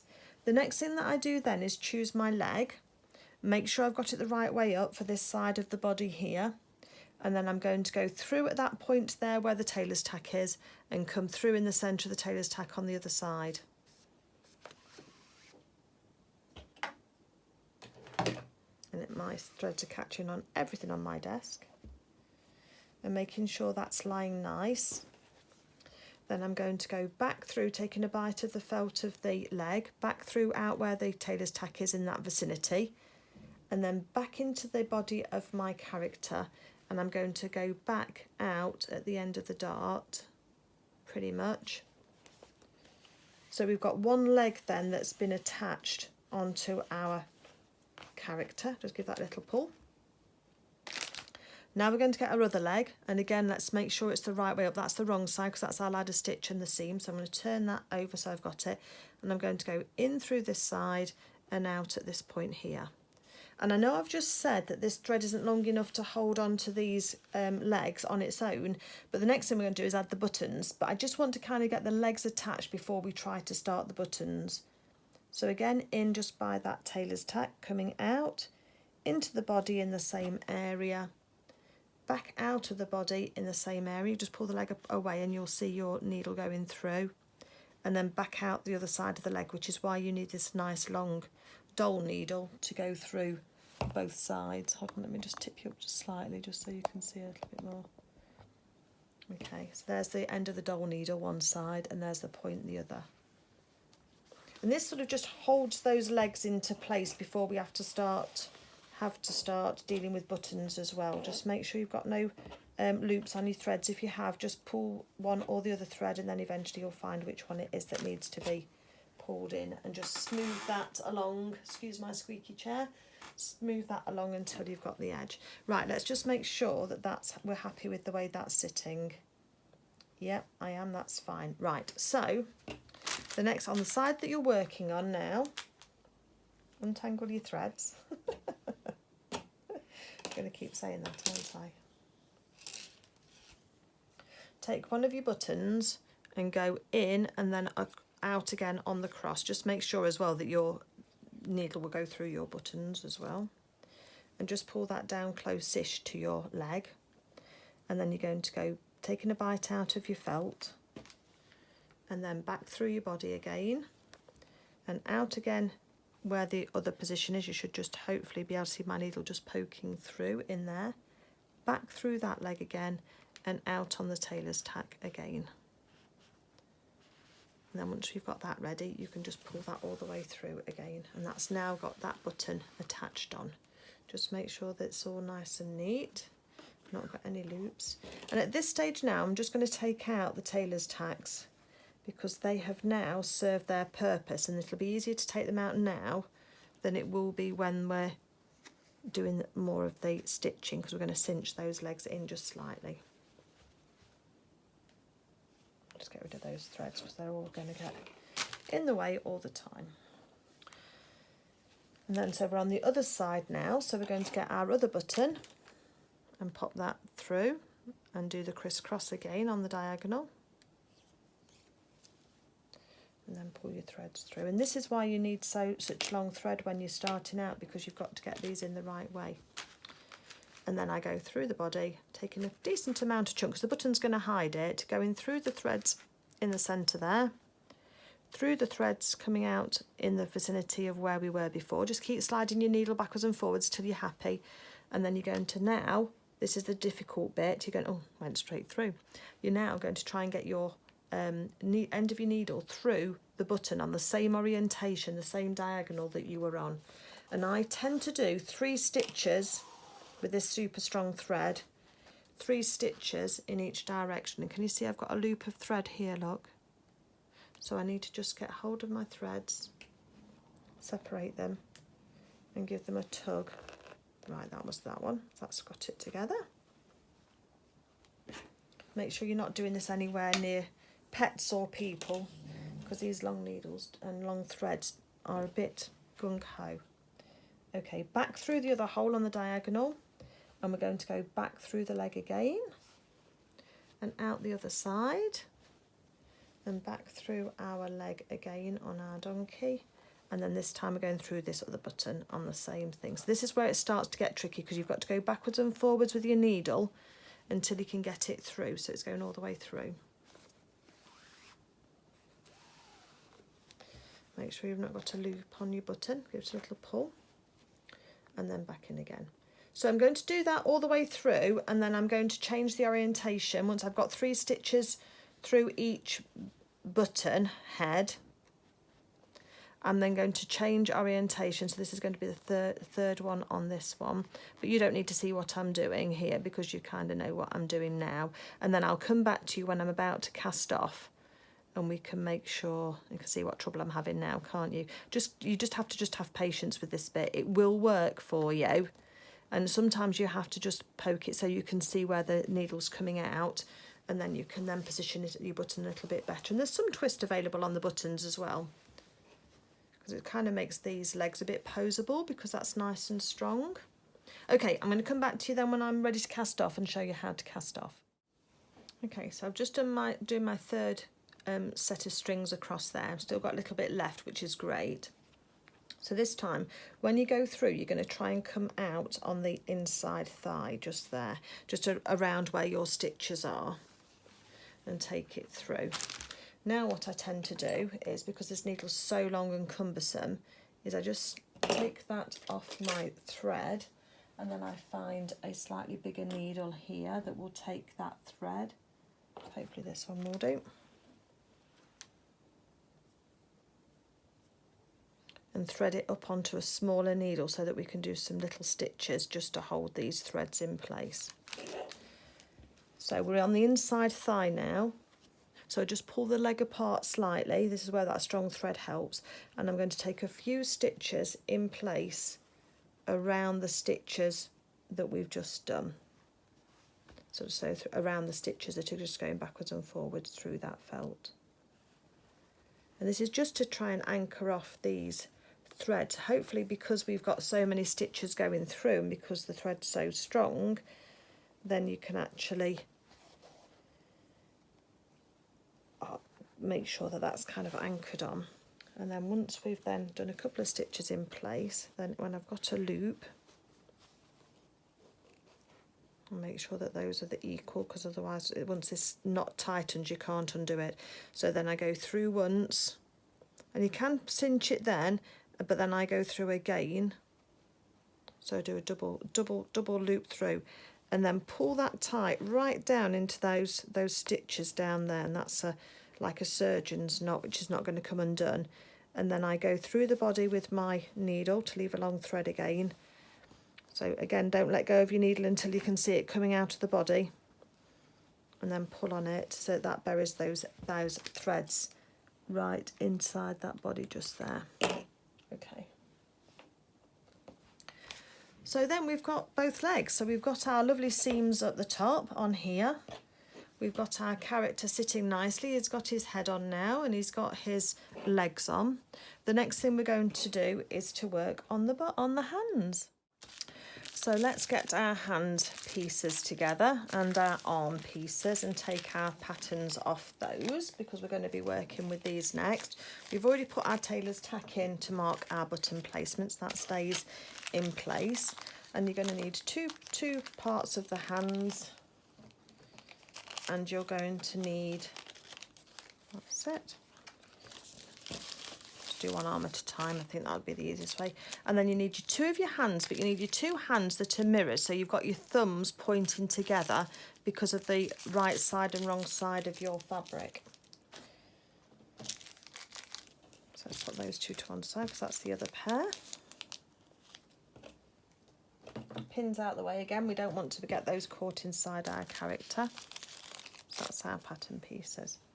Now, I have seen some people who have made other hooves for their hands.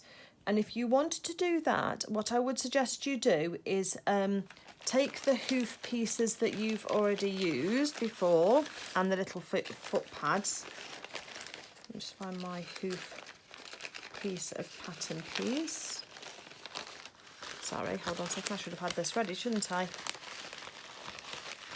Just talk amongst yourselves for a moment.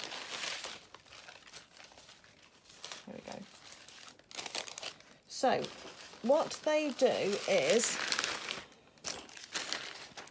they've cut another hoof out of the boucle and out of the felt. Now, if I hadn't cut all of, this is how much boucle I've got left after cutting out all of my hands already. So there are ways that you can, there is plenty to be used for that. And then there's plenty of felt left over as well to cut out two new foot pads.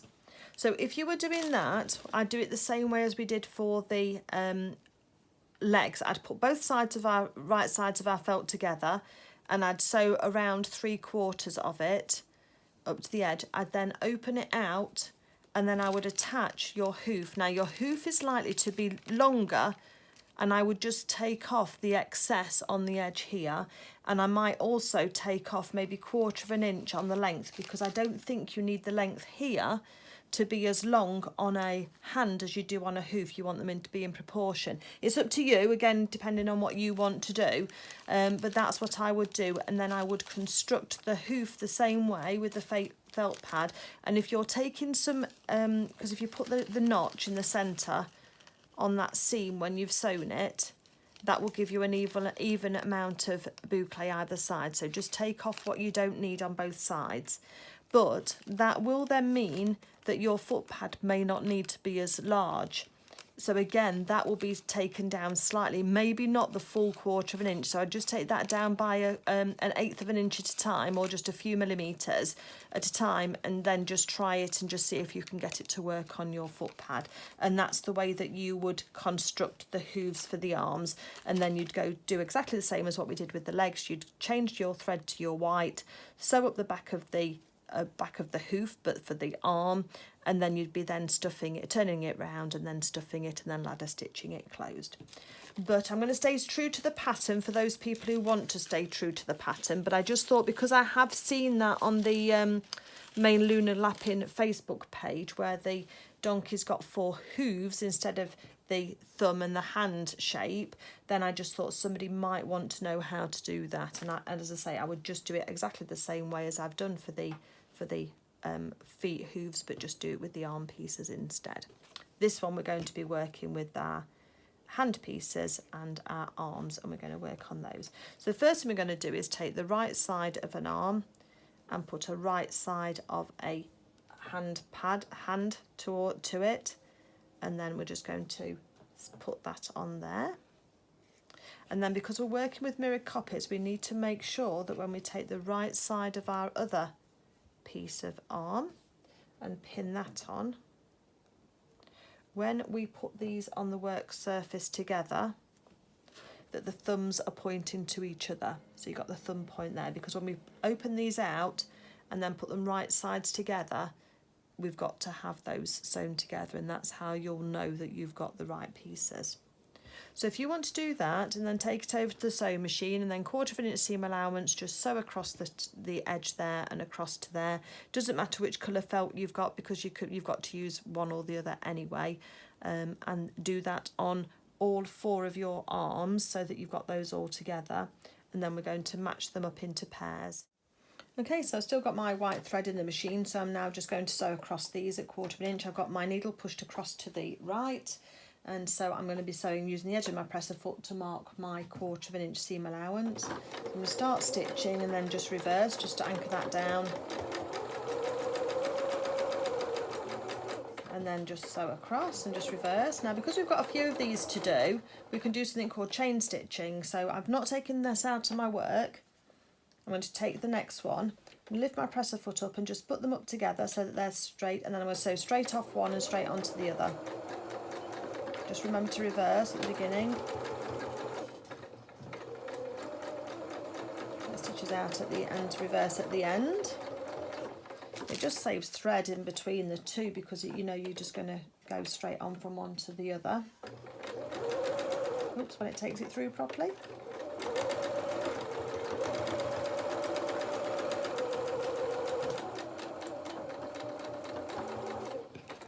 Got the death rattle on my bobbin as well. It's nearly out, but that's okay.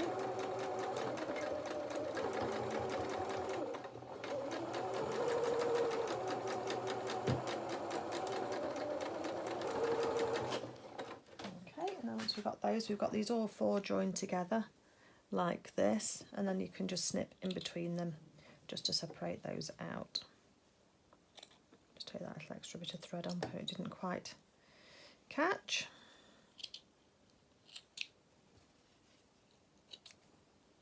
Okay, so the next thing we're going to do now is find 2 pairs. So when we put them down together, we want them so they've got the 2 thumbs. Oops, you can't see there. Get the 2 thumbs together, and then when we're ready, we put one on top of the other. This seam allowance here can be pushed open, and we'll just put a pin on that seam allowance point, just so that we make sure that's as tight and as neat as it can be. I am going to change my thread colour again when it comes to actually sewing these, so I can sew around the white bit first. And then bring this round. So let's use our red pin trick as well to tell us that we're going to stop.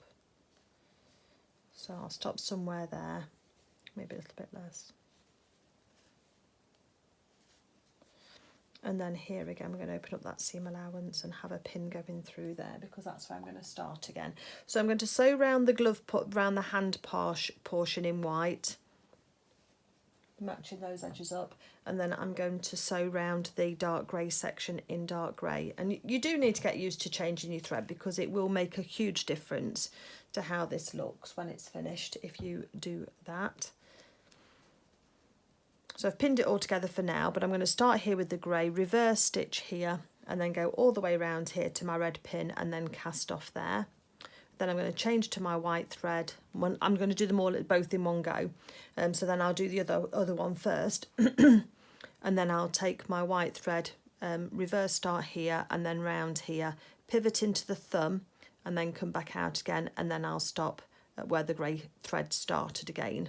So that will do. I don't think I've got enough thread in there to work. So I get these two to that stage where I've just got this one pinned as well and ready to get started with the stitching, and I will then come back to you and we'll stitch them together so you can see how easy or how hard it is. So I always think that's quite a good indication then, so that you can see how we're doing. And I always try and do my ladder stitching so it's on the underneath of the limbs. So wherever your thumb is, you want to be leaving your gap on the opposite side, so that you're not going to be having your ladder stitch with you, because your thumbs go up on your characters. So we don't want that thumb to be in the wrong place when we're trying to sew this, or you don't want your exposed ladder stitches. Although they're pretty neat, so I suppose it's not the end of the world if you do, but personal preference is that we have that the right way round. Okay. Right, I'll get my thread sorted and we'll be off with getting those sewn. Okay, so we're on the white thread, so I'm just going to join my thread just right at that junction where the grey felt changes to the white. I've also moved my needle across to the left hand side so that I've only got a small amount of the presser foot that's going to go onto that onto this piece of felt, and that does make it easier for turning and manoeuvring. So a few stitches forward and a few stitches back. And then when you stop needling your work, so that you can then take your pins out as you're stitching without it making your fabric jump. Now as you start to go around the thumb, we're going to sort of go up into the thumb a little bit, and then we're going to take a stitch across, or one or two stitches, before then we come down at quite an angle back into the hand. You might just have to help your fabric down a little bit. And then we're going to change again to see how I pivoted and changed back out in the direction again, then to go around the outside of this fabric just here. Again, pivot, and we can move our pins. And with this boucle, you do just have to keep some pressure on the fibres so that you can get that round, and just make sure you're not going off the edge at the back there. You're trying to get a nice curved edge on your hand. And back up towards here. It's quite bulky, so just take your time, and then just reverse when you get back to the end there. And then we're just going to have a look at our threads, and I think I've gone too close to the edge there. I have, so I need to just go back in again and join that in again and just show you. So here, look, I've just gone off the edge just there. It's difficult to see, so I'm well in on this side, but this is how I say it. Sometimes it just the fabrics can just move on you just there as well. So let me just go back around this again from the other side. So I'll put the side down that's got the better seam allowance down on the bottom, because then I can use this one then to see where we are. And just go round it again. Just taking a bit of a bigger seam allowance.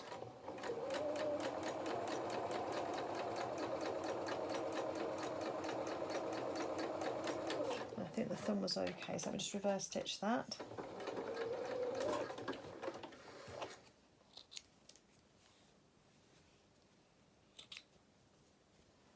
There we go, got a better seam allowance there around the edge. And the proof of the pudding will be when we actually start to stuff this. The other thing that I mean, I'm going to go and do the dark grey, but that's exactly the same as we did for the tops of the legs. So you know how to do that and to pivot round. Remember to stop at your red pin in order to leave that open for turning it through. I'm also going to pinking shear off this top curve because it's quite steep as well once that's been sewn, and I'll change it over to my grey thread. So all of those things you've already seen, so I'm not going to re-video those, it was just going round here. But when you get to the turning it round the right way round, where your thumb is, you need to snip into but not through your stitches at the thumb point. So I've gone through one row, but then we'd already stitched that bit.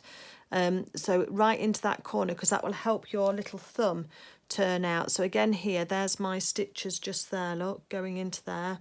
And I'm going to snip up to but not through those stitches. Okay, and then that will just enable that thumb just to turn around. I might take off some of that little bulk just there because it is quite full. But you don't want to go too close down to your seam allowance because the boucle, as I say, is quite thick, and you want it to have caught quite well. Okay, so let's get on and do those, and then we'll be on to attaching our arms. Okay, so we've got our 2 arms all ready to go with our little thumb bumps. They're only very small on the boucle, they don't show very much, and I've not overstuffed the boucle section either because that can stretch, so I've kept the stuffing in there to a minimum. But again, we've got our ladder stitch underneath on those 2. I've also got the buttons out of the pack. Let me just tell you how big these are as well, in case you've not got a pack. They're about 1.5 centimetres, just over ½ an inch big those ones are. And I'm going to use a doll needle again, but I go down to my medium-sized doll needle now, because we don't need quite as long because we've not got the width that we had on the other one. I still take a really long piece of thread, probably at least 3 meters long, because I don't want to be having to start and stop the thread, and I've got a bit of a bend on my needle as well, so yeah. So I don't want to be starting and stopping the thread because that will then create a potential soft spot in the thread, won't it, if we're starting and stopping. The idea is to try and do this with one continuous piece of thread. Okay, and we're going to do this exactly the same way as we did for the legs. So if you've already got that and you know what to do, then you can just go ahead with those. Just make sure before you start stitching you've got your thread all nice and straight and long. So that's my doll needle with my thread on and with my small needle. And again, let's do the same thing that we've done here. Let's have a little look and see where we want our arms to go. So thumb up. So what I normally do is take a pin once I've got my position kind of marked, and I'll tell you in a minute whereabouts that is, just so that if you want to do yours. Right, okay, so I'm going to go down from the neck edge 1¼ inches, and I'm going in from the side seam here by 1 inch. So 1¼ inches down. Put that mark on that. So that's 1¼ inches down, which hits my pin, and then 1 inch in from that side seam. So let's mark the other sides because we've not got a tailor's tack on these, have we, to tell us where we are. So I think it's because it can be personal preference. So that's 1¼ inches down, and then I go back to here now, and I can see that needs moving across slightly to there. So once I've got my pins in place for where I think I want the arms, I just eyeball it from side to side to make sure they're even, and they should be because we've measured it. Let's get a hand on arm. That's going to go there. Oops, dropped on the floor for me. So that's going to go just there, and that one's going to go there. I think that's quite nice. So I do like a little bit of a neck on my characters before you start onto your arms, so I'm quite happy with how that's looking. So I can then use my pins for placement. So again, let's just put some of this equipment out the way because otherwise we've got too much. And then where the first pin is, I'm going to go through and come out on the same position on the end of that pin, just there. Okay. Pull my thread through, make sure we've not got a loop, and then I'm going to take a bite of the felt and go back in again to the other side. at the same level as the pin. Once we've got those done, we can take those pins out. That was just to make sure that we were nice and level. And now, making sure that your thumb side is up, we're going to go through from the inside of the arm on the tailor's tack and through to the other side, and then back again, taking a bite of our felt. So we're just going to attach these arms loosely before we then attach them with the buttons. So again, back through the body now, and then we're looking for where we came out for the other stitch, which was about there. And pull that through. I'm just going to start and cinch that arm in there. And then making sure that our thumb is up, we're going to go through the inside of the arm first and through the outside. And then back through again. So that's just attached the arm, and now while that's hanging loose, we're then going to go back through the body again, and we're going to come back out in the other arm around about where our stitches were.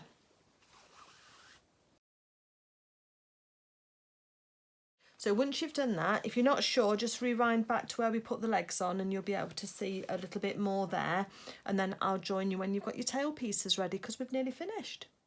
Okay, so now we've got a donkey with its 2 legs on and its 2 arms and its head looking very nice and smart. The last stage now is to do the tail. So if you take your tail piece here, and you've also got a tail piece of a little bit of faux fur, and the pile of the fur goes down for the tail so that it goes off the edge just there like that. You'll also need your button as well for decoration. That's the same size button as was holding the arms on, so just so that you know. The thing that I've done before with this is do like a zigzag stitch to stitch down the outside. You can just put, that's the right side up, you can put the wrong sides together and then just over stitch that, and then you're then going to press it flat like this. But I have used a zigzag stitch before. Sometimes it works, sometimes it doesn't. So let's just have a go at doing that, because if it does work, it's quite a good trick to use. Put my machine back on again. And I'm going to change it over to my zigzag stitch, which on mine is a number 8. And I want it to be about a 3 width on there. So let's take that down from the standard 5. And I want it to be fairly wide. So let's take it down to 1.5. And what we want to do is we want to fold this so that we've got our right sides together, and we're going to start at this point here, and then we're going to zigzag down. Now we're going to zig so that we're into the felt, both pieces of the felt, but we're going to zag off the felt. I know that sounds a bit strange, but that's what we're going to do. The other thing is that my stitch does 8 stitches in place before it starts, and I don't want it to do that, so I'm going to just do those stitches first. I think it does 5, so in place. So we're just going to do that without any thread. 1, 2, 3, 4, 5, and then it starts to zig. Right, so that's fine now. So it's going to just carry on for me. So that's going to put the needle in the work, so it's just holding on to that edge, and then I'm going to sew all the way down here. I'm going to let my tension off as well, down to taking it down from a 5.5 down to a 2, because I want that to be quite loose, and we're going to then stitch across. I'm going to make my stitches a bit bigger, so maybe 2.5. That's better. Make sure you keep your 2 raw edges together. And if you need to, you can use your awl as well, your pointing tool, just to hold that together as you're just going through on the back there. So I haven't reverse stitched on the back there, but I'm going to leave a long tail so that we can thread that on if we want to. And then what you can do is, if you just squish your tail whilst pulling the 2 sides apart, then the stitches kind of lay flat.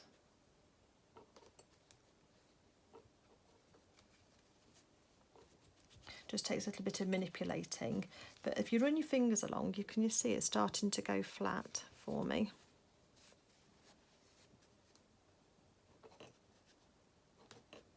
Just pull the fibres of the tail apart. As I say, you can overstitch this if you want to by hand. It just depends on how neat you feel your hand is. I'm going to put my awl in and just kind of use that to sort of ease those edges apart from each other as well. Right, I'm going to leave both lots of threads together because I'm going to use both lots for just doing some of the initial tying on, and then I'll carry on with the other. So that's how it looks anyway. So you've got a little ridge, but I've pulled it apart, and I think if I'd have done my stitches a little bit looser even still, that would have just been sitting just really nicely and flat. And I think that's actually the way that some people do sew their lunas, with this zigzag stitch, and then just so it gives a little bit of that hand sewn look. So next thing we need is a needle, hand sewing needle, just an ordinary one. And I'm just going to put my threads through here. So let me just thread this needle. So I've threaded both of those through there. And then what we're going to do is we're going to sew this tail end onto a few stitches onto the end here, just to hold that in place. So we might as well use that because it does stabilise the bottom of the tail whilst we're there. And let's come up towards the top, if you can see. So I've just attached the tail on, so the tail fluff, so that it's just attached, and probably not got a lot of thread to finish the job, but that will just do for there. And then I'm just going to wrap that faux fur around so that we can then start to stitch that down together. And Sarah in the book just says to attach it. Now you want that kind of mesh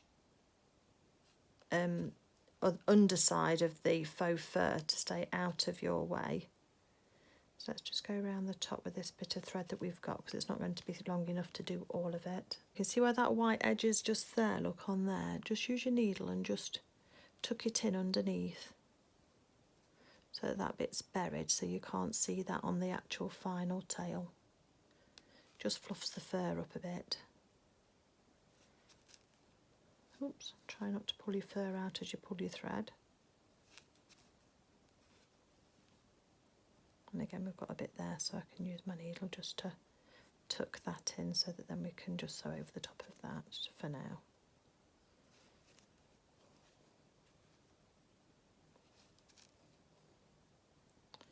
Just take a couple of stitches in there. That'll hold that for now, because we're going to go over this again, so I'm not going to whittle too much about that. That's got that attached.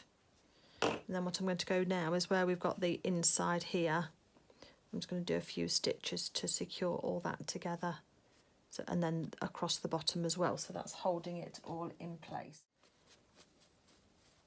And then you can then either use your awl or your needle just to kind of comb through your fur, and it should hide where that's all been attached on once you start to pull all the fur down. So we've got a nice tufty tail there.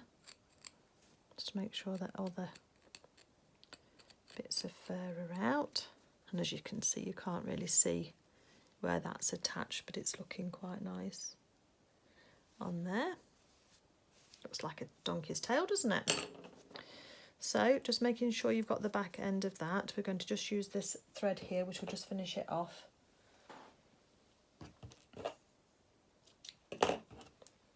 To attach it onto the back of the donkey, and then we'll then use some of that silver, the great extra strong thread, just to finish it off. So this is just going to start to get the placement, and the placement is level with the buttons on the back here.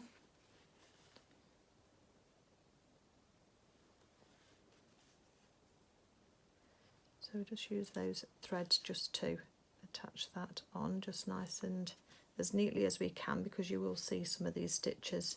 The button won't hide all of them.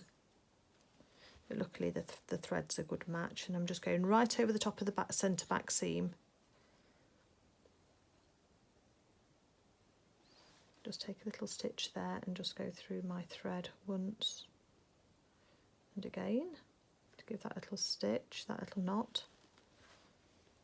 And then I'm going to take my thread back into the body and come out the side there, and that will then just give that tail a bit of holding on. So that's holding it in place for me. And then we will then take a bit of our extra strong thread. So now I'm going to come through from underneath the tail, to hide my knot.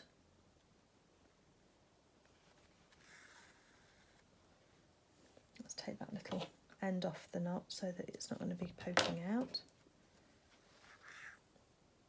And now I'm going to go in through the tail and take a bite out of the back through there without worrying about it being too tight at the moment, and then back through the tail.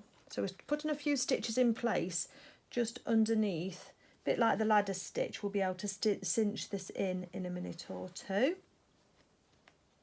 Sorry, donkey, for being a bit personal, but we're nearly finished.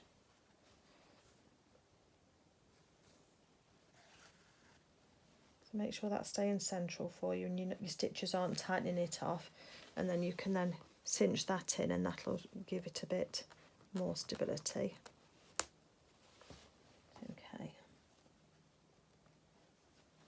So that's being held on there.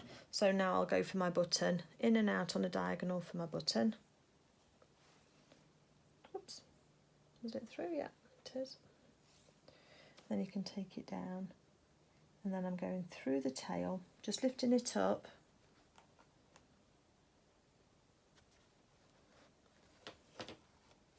So that's going to hold that tail in place, and then I take a little stitch through the body of the character on that centre seam, because that's a nice strong point.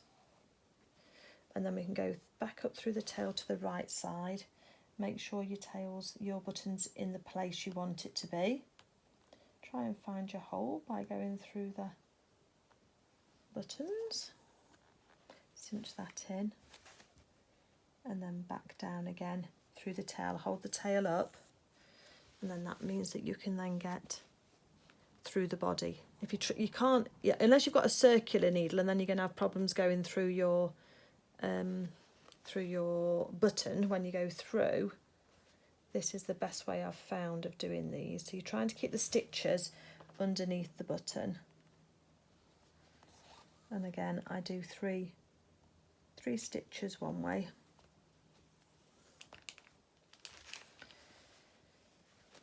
Nearly there.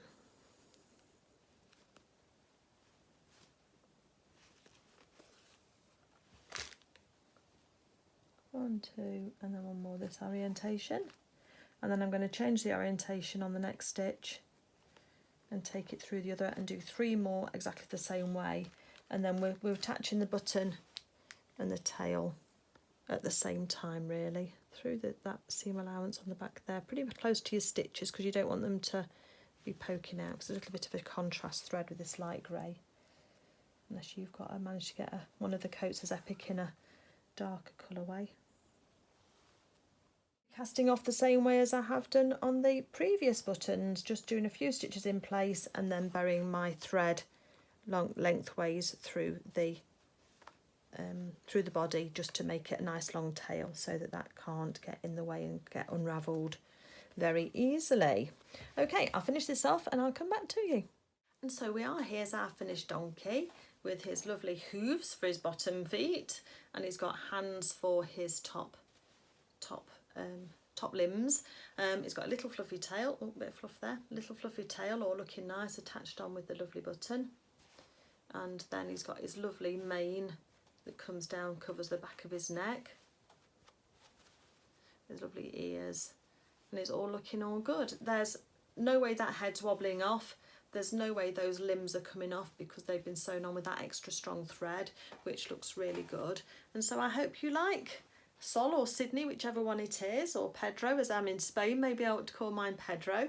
But this is the donkey, as I say, from Lunar Lapin. And I want to say, though, again, a very special thank you to Tina Page as well for sponsoring the kit for the donkey and for allowing me to make this tutorial for you today. If anybody does want to sponsor a kit, either for a character or an outfit, then you can do so through my Ko-fi account. There's links on my profile for that on YouTube in the About section. You can find a link to that, and then any money that gets sent in to me is used for the kits, and so that I can make more tutorials.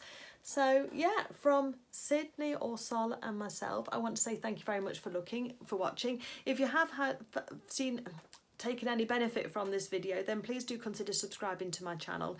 I have got a lot of Lunar Lapin character videos on there, all pretty much step by step like this one, just to help you get through, especially if you're a visual learner. A lot of people have said that they find it much easier to do it once they've seen it done, rather than actually reading through the instructions and trying to work it out for themselves. So I try and do the hard bit so you don't have to. But yeah, I've got a lot more videos to come. And I hope you enjoy that. If you can give the video a thumbs up as well, that's really great for me and helps the channel as well, and helps YouTube know that this is a good video, and then they'll push it out to more people who also might be interested in making their own characters. And if you want to leave a comment and tell me what you think to the donkey, then that would be really great too. So have a great day everybody, happy stitching, and thank you for watching. Bye.